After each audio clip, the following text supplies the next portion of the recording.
আমাদের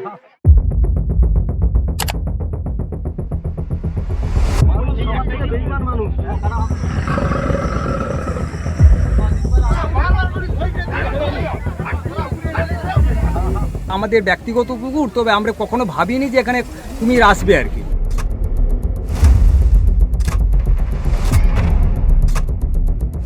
দক্ষিণ 24 পরগনার পাথর প্রতিমার ঘটনা। জামাই ষষ্ঠীর সকালে বাড়ির পুকুর থেকে উদ্ধার পূর্ণবয়স্ক একটি কুমির।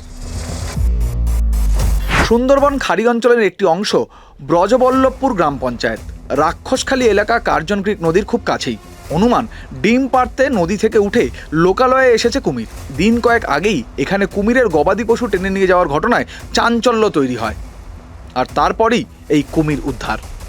হঠাৎ করে আমি সকালে খবর পাই, তারপরে আমি যখন শুনতে পেলাম যে হরিহর বাবুর একটা বাস্তুর কাছে পুকুর লগ্ন একটা কুমির উঠেছে, আমি ফোন করলাম, করেও আবার আমার আগে ওনারা ফরেস্টারকে খবর দিয়েছেন, আমিও ফরেস্টারের সঙ্গে যোগাযোগ করলাম, একসঙ্গে এসে এখানে দেখলাম যে একটা 8 ফুট 8.5 ফুট কুমির আমরা দেখতে পেয়েছি।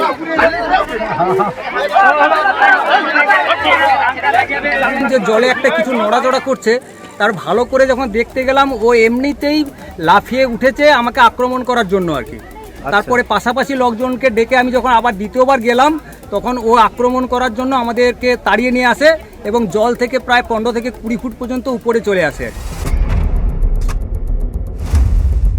লোকালয় থেকে উদ্ধার করার পর কুমিরটির স্বাস্থ্য পরীক্ষা করে আবার নদীতে ছেড়ে দেওয়া হবে। ডিমগুলি নিয়ে যাওয়া হয়েছে কুমির প্রকল্পে।